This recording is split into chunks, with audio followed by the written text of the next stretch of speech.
साथियों, जैसा कि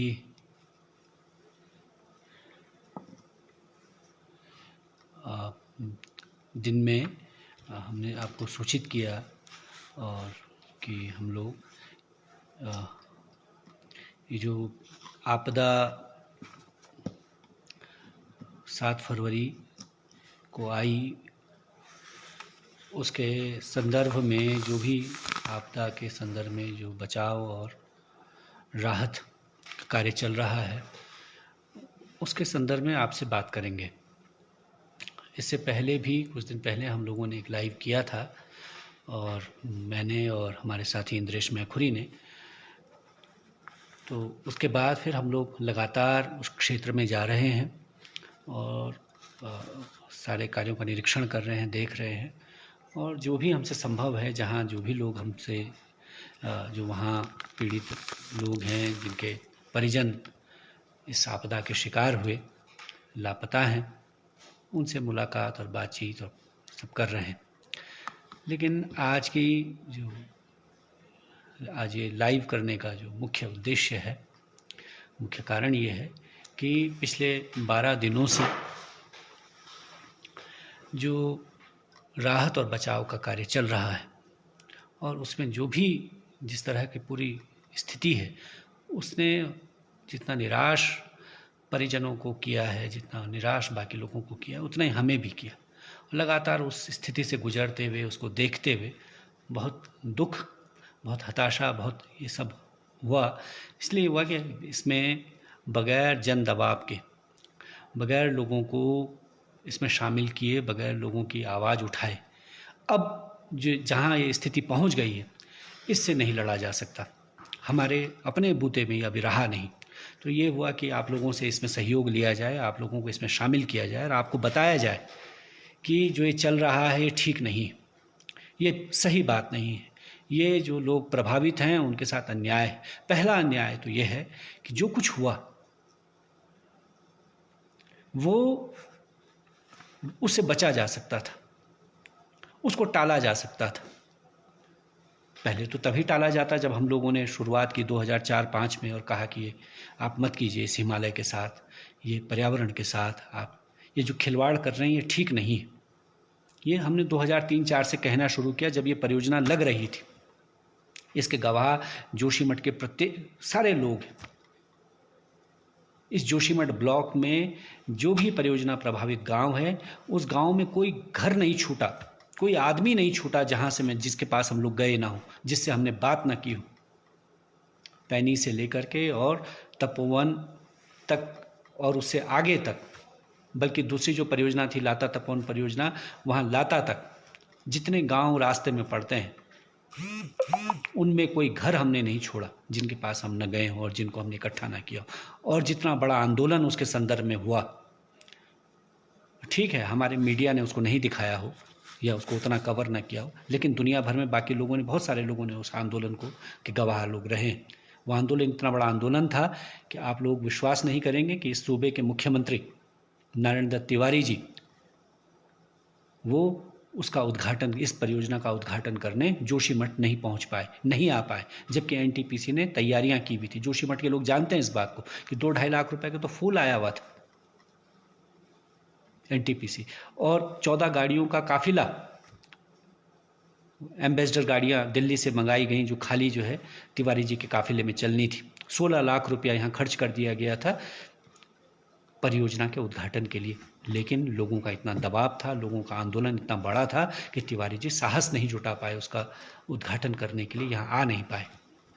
और बाद में उनको उसका परियोजना का उद्घाटन देहरादून में करना पड़ा और फिर वो पत्थर उठा करके यहाँ लाया गया। हमने तो तब चेतावनी दे दी, उसके बाद हमने फिर चेतावनी दी 2009 में, जब इस परियोजना की सुरंग में जो इनकी टनल बोरिंग मशीन थी, वो टनल बोरिंग मशीन भी तभी आई जब हम लोगों ने लड़े, हम लोगों ने आंदोलन किया और हमने ये दबाव बनाया कि आप जो है विस्फोटों से सुरंग नहीं बनाएंगे। क्यों नहीं बनाएंगे? क्योंकि हम यहाँ तब विष्णु प्रयाग में जो जयप्रकाश कंपनी की जो परियोजना है, उसमें ये देख चुके थे चाई गांव का हस्र।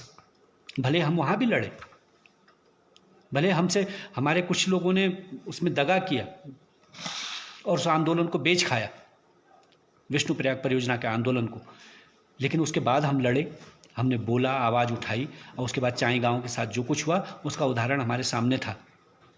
चाई गाँव जो अपने फलों के लिए, अपने संतरे माल्टे के लिए प्रसिद्ध था, वो बर्बाद हो गया। वो दूध के लिए, अपने दूध के व्यवसाय के लिए प्रसिद्ध था, वो ख़त्म हो गया वहाँ, क्योंकि हमने देखा कि वहाँ जो टनल में जो विस्फोट हो रहा था, उसकी जो मकिंग थी, उसका जो बारूद था, वो घास पर बैठा और वहाँ गायों ने, गाभिन गायें जो है मरने लगी, गायों के बच्चे जो है वो अबॉर्ट होने लगे, और इस तरह से उनका दूध का व्यवसाय समाप्त हो गया, उनकी खेती खत्म हो गई। ये हमने अपने आंखों से होते हुए देखा और हम इस बात से चेते, और तब हमने तपोवन विष्णु घाट परियोजना का विरोध किया और ज़बरदस्त आंदोलन हुआ। 3-3, 4-4 साल तक आंदोलन हुआ। उसके बाद 2009 में जब हमारे दबाव के चलते ये TBM ले आए, टनल बोरिंग मशीन, वो मशीन जो है उस परियोजना की सुरंग में फंस गई, जो आज भी फंसी हुई है। और आज भी उसमें से, पहले तो कहा वैज्ञानिकों ने कि 600 लीटर पर सेकंड उसमें से पानी आ रहा है, और आज भी 200 लीटर पर सेकंड उसमें से पानी आता है, लगातार वो पानी चल रहा है। हमने तब भी चेताया, तब भी बड़ा आंदोलन हुआ। उस आंदोलन की प्रमुख मांग में ये मांग थी, पहली मांग हम लोगों ने कही थी कि जोशीमठ में, क्योंकि आप हमारे पानी के स्रोत सब सूख रहे हैं, आप क्योंकि हमारा सारा जो पानी था वो आपकी टनल में आने लगा है। दूसरा हमने कहा कि हमारे जो जोशीमठ के इलाके के, क्योंकि यहाँ तमाम परियोजनाएं बन रही हैं, जोशीमठ क्षेत्र के जितने घर मकान हैं इन सब का बीमा किया जाए, ताकि कल के दिन अगर हमारा नुकसान हो तो उससे सुरक्षित रहे, लोगों के घर बीमित हों।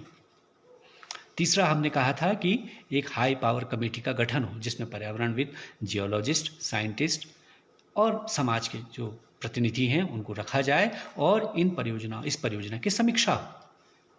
लेकिन वो नहीं हुआ। कमेटी जरूर बनी, लेकिन उसकी एक मीटिंग के बाद दूसरी मीटिंग नहीं हुई। तो हमने तो तब भी चेताया, और 2013 की आपदा के बाद भी चेताया, उसके बाद भी हम लोगों ने बोला, और वो बोलने का ही परिणाम था कि लाता तपोवन परियोजना और दूसरी तीसरी परियोजनाओं पर रोक लगी। लेकिन आज का खैर ये विषय नहीं है, हमने तब भी चेताया, और हम उस दिन भी, अभी कुछ दिन पहले हम लाइव हुए, उस दिन भी हम आपसे बात कर रहे थे कि इस क्षेत्र के लिए, इस इलाके के लिए, हम लोग तो उत्तराखंड आंदोलन में रहे हैं, हम तो चाहते थे कि यहाँ के पानी का उपयोग हो, बिल्कुल चाहते थे, लेकिन हमने ये कहा था कि लोगों की सहभागिता से छोटी छोटी पनबिजली परियोजनाएं आप लगाएं, 1-1 मेगावाट की, 2-2 मेगावाट की। इतनी बड़ी परियोजनाएं हमने नहीं मांगी थी, ये तो ठेकेदारों ने मांगी, ये तो यहाँ के मंत्री और सरकारों ने मांगी, जिनको बड़ी परियोजना चाहिए, बड़ा कमीशन चाहिए, बड़ी परियोजना में क्योंकि बड़ा पैसा तो बड़ा कमीशन।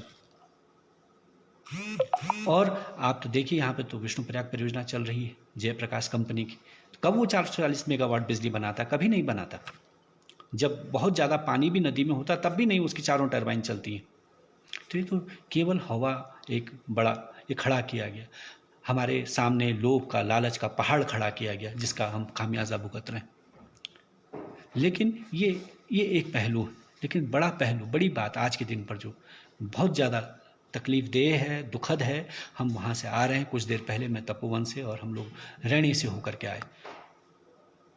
वहाँ जिस तरह का दृश्य दिखाई दे रहा है, पहले दिन जो दृश्य था, वहाँ बिल्कुल मेला लगा हुआ था। हमारा मुख्यमंत्री दौरा कर रहे हैं, मंत्री लोग दौरा कर रहे हैं, परिजन तो पहुँचे ही थे, लेकिन उसके अलावा तमाशबीनों की बड़ी भीड़ थी। आज वो सारी भीड़ छंट गई है, वहाँ न तमाशबीन है, न वहाँ ITBP है, न कोई दूसरी संस्थाएं वहाँ दिखाई दे रही हैं। और जो परिजन थे वो भी एक एक करके निराश, हताश होकर के लौटने लगे, ज़्यादातर लौट गए। रैणी का किस्सा है, रैणी में जब हम शुरू दिन मैं जब गया था और उसके बाद जब दूसरे दिन गया तो वहाँ जो है सहारनपुर से कुछ लोग आए हुए थे। उनसे मैंने पूछा कि आप लोग क्यों यहाँ हैं? तो उन्होंने कहा कि हमारे जो है 5 आदमी इस रैणी की जो परियोजना है, ऋषि गंगा पावर प्रोजेक्ट, वहाँ जो है वो लोग चूना पुताई करने के लिए आए थे, हमारे 5 भाई बंद, और वो वहाँ दब गए। हम उनकी खोज में आए। तो मैंने उनसे कहा आपको क्या लग रहा है? उन्होंने कहा नहीं बिल्कुल मिल जाएंगे हमारे परिजन। मैंने कहा आप इतना दावे से कैसे कह रहे हैं? तो उन्होंने कहा कि देखिए हमारा जो सहारनपुर के DM है वो यहाँ आए हैं और वो यहाँ के DM से बात करेंगे। उन्होंने बात कर ली है और बिल्कुल हमारे परिजन तो बिल्कुल खोज लिए जाएंगे। उसके बाद आज से 3 दिन पहले फिर वो लोग हमको मिले और फिर मैंने उनसे पूछा, देखो उस दिन तो आप कह रहे थे, अब क्या स्थिति है? उन्होंने कहा, देखिए भाई साहब, अब तो लगता नहीं कि ऐसा हो पाएगा। 2 दिन पहले फिर मैंने उनको फ़ोन किया, उसमें से एक सज्जन है फैज़ल नाम के, तो मैंने उनसे कहा कि आप अपना मुझे नंबर दीजिए, मैं एडीएम साहब से बात करता हूँ। एडीएम साहब को फ़ोन किया तो उन्होंने कहा कि अरे आप बताइए सतीश जी, कहाँ पे, उनको बताइए कहाँ पे खोजना है, हम वहाँ खुदवा लेते हैं। खैर ये बड़ा अजीब बात थी, लेकिन फिर भी मैंने उनको फैज़ल का नंबर दिया और कहा कि आप इनसे बात कर लीजिए, इनके परिजन जहाँ हैं बता देंगे। वहाँ बात की गई, लेकिन उनसे कहा गया कि देखिए वहाँ तो बड़ी चट्टान है, वहाँ तो खोजा नहीं जा सकता, संभव नहीं है। आज मैंने फिर उसको फ़ोन किया सहारनपुर वाले उन सज्जन को, उन्होंने कहा कि साहब हम तो निराश होकर के अब सहारनपुर लौट चुके हैं, आप मैं आपको अपने भाइयों की उनकी फ़ोटो दे रहा हूँ, अगर मिल जाए, कुछ हो जाए तो आप देखिए हमको सूचित कर देना। तो जो लोग पहले दूसरे तीसरे दिन इतने कॉन्फिडेंट थे, इतने विश्वास में थे कि हमारे परिजनों को खोज लिया जाएगा, आज के दिन वो लौट गए। न सिर्फ वो बल्कि अन्य लोग भी। और ये सिलसिला जारी है। और इसका कारण क्या है? कारण ये है कि पहले दिन जब ये सब घटना हुई तो अफरा तफरी में केवल जनता का ध्यान बटाने के लिए और जनता की वाहवाही लूटने के लिए आपने कहा कि हमने तो आर्मी डिप्लॉयड कर दी, और आर्मी वहां पहुंच गई। आर्मी ने कहा कि सब हटो हटो, हम देखते हैं। और फिर हुआ क्या? एक दिन बाद आर्मी ने हाथ खड़ा कर दिया। फिर आपने आईटीबीपी को भेजा, आईटीबीपी में नहीं वही किया, और सारा फोकस आपका, सारा केंद्र जो है आपने सुरंग के अंदर बनाया कि सुरंग में हम खोजबीन कर रहे हैं। फिर आईटीबीपी चली गई। क्यों चली गई? क्योंकि तकनीकी तौर पर वो दक्ष नहीं है, इसलिए कि उस सुरंग का पता केवल एनटीपीसी जानती, वहां क्या हो रहा है, क्या नहीं हो रहा, उसका डिजाइन क्या है, कहां लोग फंसे हुए हैं, क्या उसका नक्शा है। नक्शा तक चौथे दिन मिला, और फिर एनटीपीसी ने प्रयास शुरू किया। लेकिन जो है 2 दिन के प्रयास के बाद, तीसरे दिन के प्रयास के बाद उस टनल के भीतर से पानी आने लगा, और आज भी पानी आ रहा है। तो आज एक एनटीपीसी के एक अधिकारी से मैंने पूछा कि आपको अंदाजा नहीं था कि इसके अंदर पानी है? आपको 6 दिन पहले, 7 दिन पहले ये पता नहीं था कि भाई वहां से 14 इंच का पानी आता है? तो कहने लगे साहब हमको ये ख्याल नहीं रहा। अब ये अजीब बात है। और वो 14 इंच का पानी वहां अंदर से आ रहा है, उस पानी को निकालने के लिए आप 4 इंच का पाइप लगा रहे हैं, और वो भी तब जब वो हो गया, यानी कि जब बात बहुत आगे बढ़ गई। कल दिन भर तो कुछ काम ही नहीं हो पाया। और उसकी तो छोड़िए, वहाँ टनल की तो छोड़िए, वहाँ बैराज साइट पर तो कोई काम ही नहीं हुआ कई दिन तक। वो तो फिर लोगों ने प्रोटेस्ट किया, हम लोगों ने घेराव किया, फिर हम लोग डीएम से मिले, और डीएम मैडम का तो मैं क्या कहूँ, मतलब उनसे जब हम लोग मिले, हमारे साथ जो है एक पीड़ित थे जो बिहार से आए हैं, और वो उनका एक भाई इंजीनियर मनीष कुमार, वो वहाँ उस मलबे में है। उनका कहना है कि भाई वो वहाँ पे काम कर रहे हैं। तो उनसे मिले तो वो जो है, बताइए, हम मैडम का भी वही रवैया है कि आप बताइए, सुझाव दीजिए, आप मांग मत कीजिए मुझसे, मुझे सुझाव दीजिए कि क्या करना है। अरे हमने कहा फिर सुझाव तो यही है कि इनके भाई को खोजा जाए। आप जो है, आपके पास आईआईटी रुड़की है, आपके पास बाकी संस्थाएं हैं, सब madam everything is on your disposal, आप जिसको चाहें बुलाएंगे। तो संकट की घड़ी है, जो कर सकती हैं कीजिए, जो एफर्ट हो सकता है। लेकिन कुछ नहीं, मशीनें वहां उपलब्ध नहीं, वहां सामान नहीं, इक्विपमेंट नहीं। और आज के दिन पे अफरा तफरी में जब मैं लौट रहा था, हम लोग तपोवन से, मैं और इंद्रेश मैखुरी, तो तब जो है सेलंग से, यानी कि जो उनका पावर हाउस साइट है, वहाँ से 4 इंच के पाइप मंगाए जा रहे थे शाम को 4:30, 5, 3:30 बजे। और वो पाइप आएंगे, फिर जोड़े जाएंगे, फिर क्या होगा, पानी निकलेगा नहीं निकलेगा, क्या होगा। और वहाँ तो मतलब जो चल रहा था बैराज साइट पर, तो कछुए की गति से मतलब पानी निकालने की कोशिश हो रही है। आप पिछले 12 दिन में मलबा खाली नहीं कर पाए, और आप चाहते, अगर आपको कहा जाए कि परियोजना शुरू करनी है, तो आप 3 दिन में सारा मलबा निकाल फेंकेंगे, लेकिन आपको जो है परिजनों को ढूंढने के लिए आप मलबा खाली नहीं कर पा रहे। आज जो है कछुआ चाल से जो है वो वहाँ से पानी निकालने की कोशिश हो रही है। बड़े दुखद है। एक तरफ चांद पर चले गए हैं लोग, और तमाम क्या विश्व गुरु हैं, विश्वगुरु बनने की हमारी चाहत है और हमारा दावा है, हमारा डंका बज रहा है दुनिया में। और हालत ये है कि हम पिछले 12 दिन से लाशें नहीं खोज पा रहे हैं, वहाँ से मलबा नहीं हटा पा रहे हैं। यह हालत है, ये बड़ी दुखद है, बहुत पीड़ा इसको देख करके हो रही है।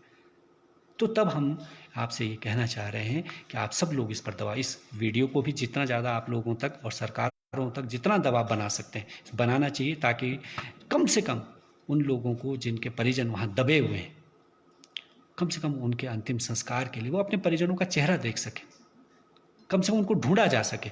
क्योंकि जब उनको ढूंढा जाएगा, उनकी लाश मिलेगी, तब बाकी चीज़ें हो पाएंगी।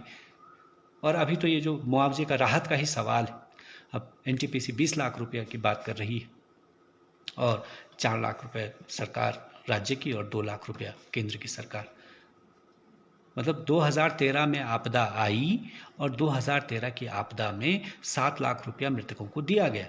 आज 6 लाख रुपए की आप बात कर रहे हैं, यानी कि तब से लेकर अब तक में बढ़ना बजाय बढ़ाने के आप इसको घटा रहे हैं। हमने तो 50 लाख रुपए की मांग की और हम ये भी मांग करना चाहते हैं कि तपोवन विष्णु घाट परियोजना के सुरंग में और उसके बाहर जो लोग लापता हैं, जो एनटीपीसी के परियोजना में जो लोग हैं और जो ऋषिगंगा पावर प्रोजेक्ट में जो लोग दबे हैं, देखिए एक ही आपदा है और एक ही आपदा में दोनों जगह लोग लापता हुए हैं। तो जो सरकार के आंकड़ों के अनुसार 204 और बाकी जो भी आंकड़ा आगे बनता है, बाकी जो लोग लापता हैं जो भी बनता है, हमारा ये मांग है कि सबको 50 लाख रुपया दिया जाए। उनके साथ कोई भेदभाव न किया जाए कि ये तपोवन विष्णु घाट परियोजना का मजदूर है और ये ऋषिगंगा पावर प्रोजेक्ट का मजदूर है, इसमें कोई भेदभाव नहीं होना चाहिए राहत में। एक बात। दूसरी बात हम ये कहना चाहते हैं कि ये जो पूरा घटनाक्रम हुआ है, इसमें जो लोग तपोवन विष्णु घाट परियोजना में जो लोग लापता हुए हैं या हताहत हुए हैं, उसकी पूरी जिम्मेदारी एनटीपीसी की है और एनटीपीसी इस पूरी घटना के लिए जिम्मेदार है। क्योंकि 2013 की आपदा के बाद जो रवि चोपड़ा कमेटी बनी, डॉक्टर रवि चोपड़ा साहब की उसमें, और उसने पहले तो ये कहा कि जो है 2000 मीटर से ऊपर जो जगह हैं वहाँ तो ये परियोजनाएं होनी ही नहीं चाहिए। और अगर जैसे कि अगर ये परियोजना चल रही है तो इसमें ये मानकों का पालन किया जाना चाहिए। एनटीपीसी ने उसका कोई पालन नहीं किया। उन्होंने कहा कि अर्ली वार्निंग सिस्टम लगना चाहिए। आप लोग शायद कुछ टिप्पणी कर रहे हैं, लेकिन मैं अभी देख नहीं पा रहा हूँ, मैं फिर लास्ट में करता हूँ, अंत में मैं इनका जवाब देने की कोशिश करता हूँ। तो एनटीपीसी ने कोई अर्ली वार्निंग सिस्टम नहीं लगाया, कोई अलार्म सिस्टम नहीं लगाया। अगर वो होता तो देखिए ऋषिगंगा से लेकर के और यहाँ धौलीगंगा में और धौलीगंगा से तपोवन तक पहुँचने में पानी को कम से कम 15 से 20 मिनट लगे, उस बाढ़ को, उस तबाही को। अगर अर्ली वार्निंग सिस्टम होता तो हम जो ये तपोवन विष्णु घाट परियोजना में जो लोग हताहत हुए हैं उनको बचा सकते थे, उनका जीवन नहीं जाता। जवान जवान लड़के पूरा, देखिए वैसे तो लोग तपोवन में कह रहे हैं कि भाई देखिए अच्छा हुआ कि संडे था और हमारा नहीं तो आधा गाँव खाली हो जाता, लेकिन जितने लोग गए हैं सारे जवान लड़के हैं। अब एक एक का अलग अलग किस्सा है। मतलब एक है जिसकी शादी अभी 2 महीने पहले हुई है, किसी के छोटे छोटे बच्चे हैं, एक ही परिवार के 2-2 लोग चले गए हैं। एक आदमी है रिंगी में, उसको बेचारा जो है पैरालाइज पिता है, उनका एक संतान थी, वो उसमें चली गई। उनको आप पैसा भी दे देंगे तो उसके खर्च करने की भी स्थिति में वो लोग नहीं है। तो ये जो एनटीपीसी ने किया ये पूरी तरह से आपराधिक लापरवाही है और हमारी मांग है, हम ये कहना चाहते हैं कि इस आपराधिक लापरवाही के लिए एनटीपीसी को जिम्मेदार ठहराया जाना चाहिए। इनके ऊपर आपराधिक मुकदमा कायम होना चाहिए और पहले तो सरकार को ये काम करना चाहिए, और सरकार नहीं करेगी तो हम करेंगे, हम बिल्कुल मुकदमा कायम करेंगे, हम कोर्ट में जाएंगे। और हम आपसे भी ये मांग करते हैं, आपसे भी हमारी ये अपेक्षा है कि आप लोग इसमें सहयोग करें। एक बात तो ये है। दूसरी जो इसमें परियोजनाओं को लेकर के एक बहुत सारा बहस इसमें आ गई।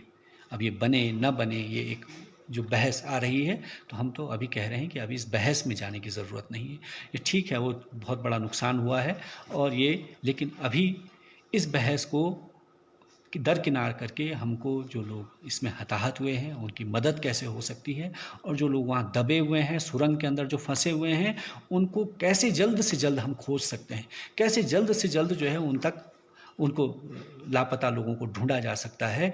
इस पर हमको फोकस करना चाहिए और सरकारों पर दबाव बनाना चाहिए, है ना। मुख्यमंत्री जी आए और वो जो है लाशों पर खड़ा होकर के कह रहे हैं कि आप जो है इस घटना को, परियोजना के खिलाफ प्रोपोगंडा की तरह इस्तेमाल न करें।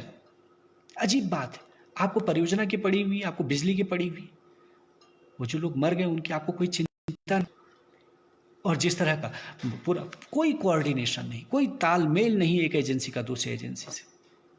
आपने जो इतने सारे एसडीएम, इतने सारे अधिकारी यहाँ बुला लिए, लेकिन उनका आपस में कोई तालमेल नहीं है। मैं तो गया वहाँ और हमने कहा, हमारे एक पुराने जो एसडीएम यहाँ थे, दो लोग वहाँ आए हैं, योगेंद्र सिंह जी भी आए हैं और अनिल चनियाल साहब भी हैं, दूसरे लोग भी बैठे, उन सबके सामने हमने कहा कि देखिए, आप शुरू दिन आपको ये करना था, आप वहाँ बजाय सब लोगों को सुरंग में भेजने के आधा 1 घंटा 2 घंटा 3 घंटा आप पहले बैठक करते, सारी एजेंसियाँ आपस में बैठती, इंजीनियर्स भी और आर्मी भी और ये भी और सब, और बैठ करके तय करते कि क्या करना है। लेकिन आपने नहीं किया, आप तो सीधा केवल टीवी का फोकस और टीवी के कैमरों का आपको प्रचार पाना था, तो आपने कह दिया आर्मी डिप्लॉयड कर दी। और क्या किया आर्मी ने? आर्मी क्या कर सकती है, वो तो तकनीकी मामला है। वहां लोग खड़े थे, एसडीआरएफ के लोग, एनडीआरएफ के लोग, आर्मी, आईटीबीपी के लोग हाथ बांधे खड़े रहे 2-2 3-3 दिन तक, कोई काम नहीं था उनके पास। सब लोगों ने देखा, फोटो हैं उसके, वीडियो हैं, काम ही नहीं था, काम देने की स्थिति में नहीं था प्रशासन, वो बता ही नहीं पाया कि उनको करना क्या है। लोगों की कमी नहीं थी, लेकिन उन लोगों से क्या काम लिया जाना है, उनसे क्या उनको निर्देश है, वो कुछ पता नहीं था।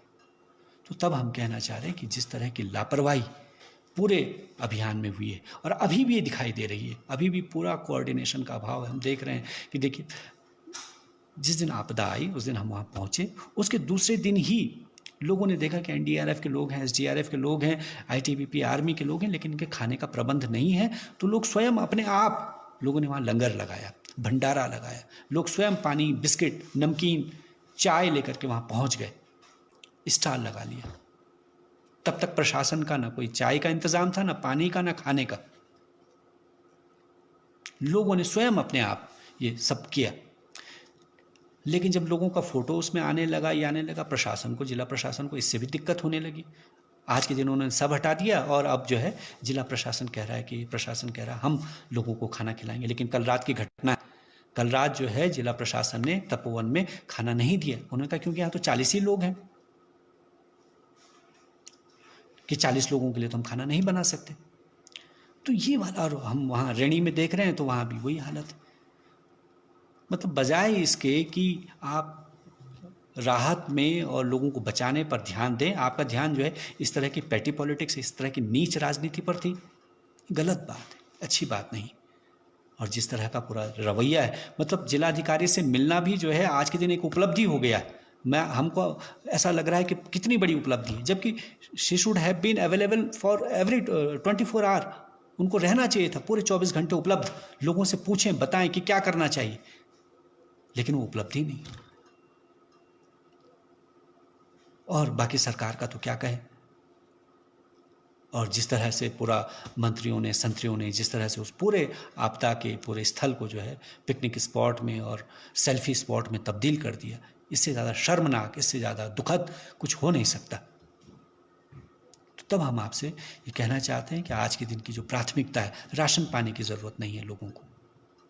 लोगों को ज़रूरत है इस बात की कि उनके साथ संवेदना, उनके साथ सहानुभूति, और जो उनके लोग लापता हैं उनको ढूंढने में जितनी जल्दी हो सकती है, जितनी तत्परता हो सकती है, जितना उसमें सारा प्रशासन, सारी मशीनरी, सारे एजेंसीज कोऑर्डिनेशन के साथ, अभी भी उन पे वक्त है।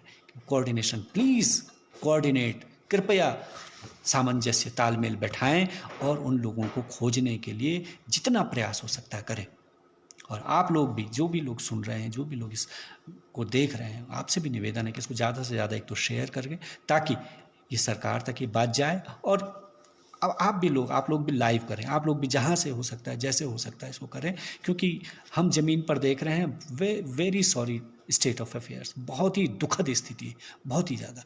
तो इसको जो है व्यक्त नहीं किया जा सकता शब्दों में कि जिस तरह से लोग, मैं देखा आज पंजाब के एक आदमी आए हैं खन्ना गांव, क्या खन्ना शहर से, और उनका एक बेटा जो है वो कह रहे हैं, जो आपने देखा होगा वीडियो जिसमें लोग बह रहे हैं ऊपर बैराज से, उसमें उनका एक बेटा उनका भी बहा है।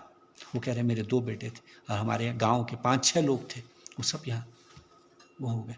और जिस तरह से वो मतलब टकटकी बांधे हैं उस पूरे बैराज के मलबे को देख रहे हैं, घंटों से वो वहीं खड़े थे। फाइनली जब बहुत देर से मैंने उनको खड़ा देखा, 2-3 घंटे बाद मैं गया, मैंने कहा आप देख क्या रहे हैं, आप हैं कौन? तब उन्होंने मुझे बताया कि मेरा बेटा उसमें बह गया है और वहाँ दबा हुआ है, पंजाब से वो आए। ऐसे सहारनपुर के लोग हैं, ऐसे बिहार से आए हुए लोग हैं, ऐसी तमाम जगहों से। तो ये बहुत दुखद स्थिति है। और हमने केदारनाथ की आपदा से कोई सबक नहीं सीखा। और तब एनटीपीसी का एक अधिकारी जो है मुझे मिलता है और वो कहता है कि देखिए साहब, ये तो 100 साल में आया है और हमको मालूम नहीं कि वहाँ होना क्या था, हमारे पास इसका कोई अनुभव नहीं था कि क्या क्या किया जाना चाहिए। अजीब बात है। तो इसलिए जो पूरा जो घटनाक्रम है वो बहुत ही दुखद है। इसमें आप सब लोग जो भी इसमें मदद कर सकते हो करना चाहिए, क्योंकि वहाँ तो अब ये लग रहा है कि जैसे कि मेला में होता है कि मेला पूरा निपट गया है और अब वहाँ जो है केवल वही लोग हैं जिनको मेला समेटते हुए देखना है बस। और जिला प्रशासन का भी हमने आज का रवैया तो बहुत ही निराशाजनक है। और एनटीपीसी का तो खैर तो हम कह ही रहे हैं कि पूरी आपराधिक लापरवाही है। और उसके बाद जो उनको चेतना चाहिए था, उनको उसमें सजग होना चाहिए था, वो बिल्कुल अभी तक भी कोई वहाँ सजगता दिखाई नहीं दे रही है। और जब आज कुछ अधिकारी हमको मिले तो वो जो पहले यहाँ थे 2006-07 में और अब वो बुलाए गए थे ऐसी आपदा के समय, वो भी सब जाने लगे। तो हमने कहा कि क्या है, नहीं अब तो साहब कुछ रहा नहीं इसमें, अब हम लोग तो मैनेज करने के लिए बुलाए गए थे और अब तो लगता है कि मैनेज हो चुका है। तो क्या मैनेज करने के लिए बुलाए गए थे, क्या मैनेज हो चुका है, वो आप भी समझ रहे हैं, हम भी समझ रहे हैं। जिनको मैनेज किया गया वो कुत्ता दिखा रहे थे, है ना, उनको सुरंग के मुंह पर कुत्ता दिखाई दे रहा था, उनको आदमी नहीं दिखाई दिए, वही लोग मैनेज किए गए।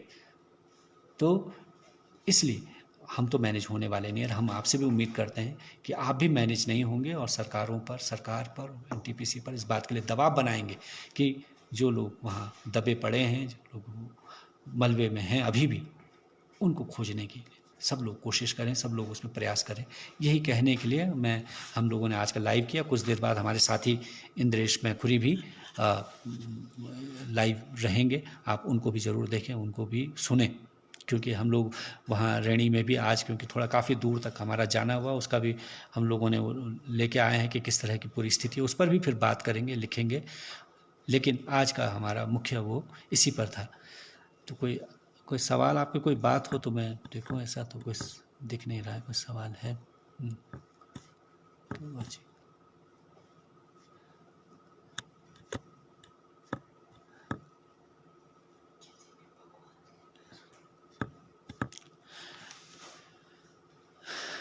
चलिए ठीक, ऐसा कोई आपकी तरफ से कोई सवाल तो दिखाई नहीं दे रहा है, कोई प्रश्न नहीं है, तो मैं यही उम्मीद आपसे, यही अपेक्षा, यही आपसे अपील है कि आप इसको ज़्यादा से ज़्यादा लोगों तक इस बात को पहुंचाएं, चाहे जो भी माध्यम आप इस्तेमाल करें, चाहे इसी लाइव को शेयर करें, जो भी हो, जैसा भी हो इसको करें। आप लोगों का मेरे से जुड़ने के लिए, हमारी बात सुनने के लिए बहुत बहुत धन्यवाद। इनकलाब जिंदाबाद।